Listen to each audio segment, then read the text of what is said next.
Iran, हमको भी पता है, आपको भी पता है कि वो यूरेनियम देने को रेडी नहीं है, कि भाई हम सरेंडर नहीं करेंगे, आप मॉनिटरिंग करा लीजिए, IAEA से करा लीजिए, आप कोई और ग्लोबल एजेंसी ले आइए, आप किसी थर्ड वर्ल्ड कंट्री में कहिए हम रख देते हैं, लेकिन हम सरेंडर नहीं करेंगे।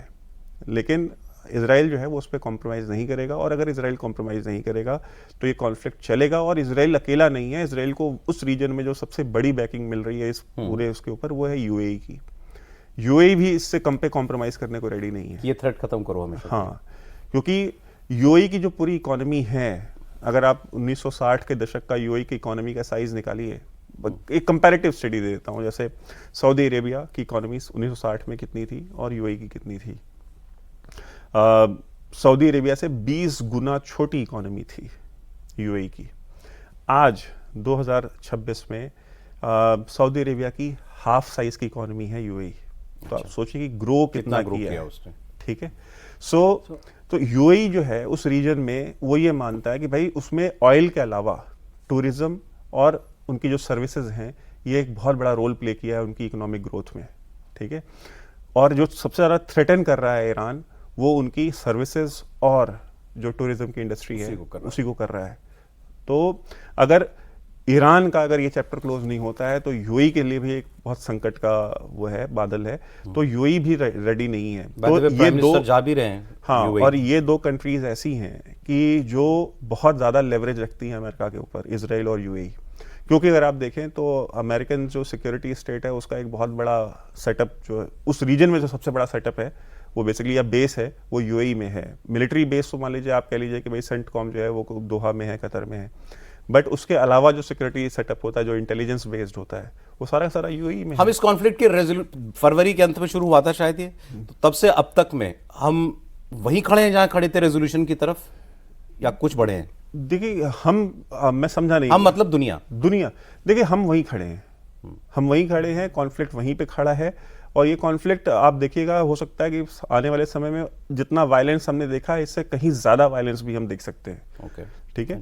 और इससे कहीं ज़्यादा वायलेंस होगा, क्योंकि इस जो वायलेंस जो अब होने वाला है, इस वायलेंस में UAE भी शामिल होगा, क्योंकि अभी तक UAE ने सिर्फ डिफेंस किया है, ऑफेंस नहीं किया है।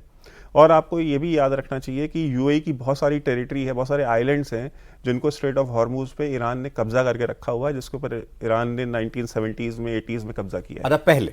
हाँ, 1970। तो वो भी उनका एक डिस्प्यूट है और वो बहुत स्ट्रेटेजिक पॉइंट्स हैं जहां पे ईरान ने कब्जा किया हुआ है। सो ये मतलब ईरान को झुकाने में जो पावर्स दैट में भी उनके जो इंटरेस्ट हैं वो बहुत बहुत बड़े हैं, और वो अमेरिका को वो भी मजबूर कर रहे हैं इस कॉन्फ्लिक्ट को पूरी तरह मतलब एक एंड पर ले जाने के लिए। मेरा थोड़ा सा सवाल है, आप मुझे बताइए कि UAE जैसी कंट्रीज के पास ट्रिलियंस ऑफ डॉलर्स के सॉवरेन फंड है इन्वेस्टमेंट के लिए, जो दुनिया भर में इन्वेस्ट करते हैं।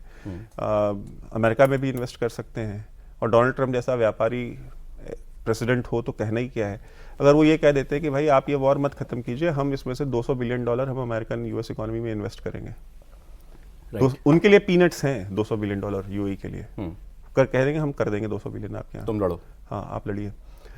प्रेसिडेंट डोनाल्ड ट्रंप नहीं, बराक ओबामा भी होते ना, तो वो भी मदर ऑफ ऑल बम्स गिरा दे। और आपने कहा कि प्राइम मिनिस्टर अगर ये बात कह रहे हैं, देश से कह रहे हैं, तो उनको ये दिख रहा है कि अभी ये लंबा चलने वाला। और शेख जायद UAE की जो शेख है वो सितंबर में आए भी थे, पिछले साल नवंबर में यहाँ भारत 6 घंटे के लिए 6 घंटे के लिए आए थे। और अभी एक हफ्ते पहले अजीत डोवल साहब भी जो है वो होके आए हैं अकेले मीटिंग करके।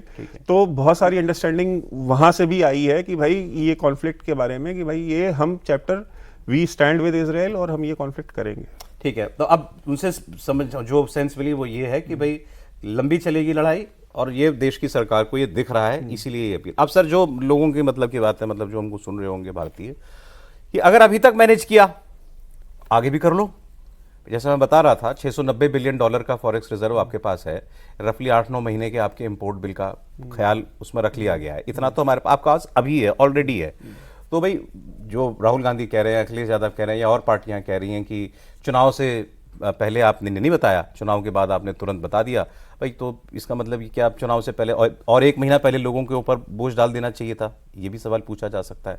लेकिन अगर अभी तक नहीं डाला तो कुछ समय और सरकार देख ले इसको, मतलब पास ऑन ना करे, जो भी कॉस्ट पड़ रही है सरकार अभी तक एब्जॉर्ब करती आई है, करे। देखिए, ऑयल के दाम बहुत बड़े हैं, इसीलिए किसी भी सरकार के लिए बियॉन्ड अ पॉइंट उसको रोकना बड़ा मुश्किल है। 2022 में बढ़ा था, जिसका जिक्र कर भी रहे थे मंत्री जी, ऑयल पेट्रोलियम मिनिस्ट्री कर रही थी। उसका सबसे इंपॉर्टेंट पार्ट ये था कि 2022 में जब $62 पे तेल था, तब हम 95 रुपये दिल्ली में तेल खरीद रहे थे। उसको कुछ घटाया भी गया था, 3 या 4 रुपए घटाया गया था बीच में, लेकिन उसके बाद वो स्टैटिक है।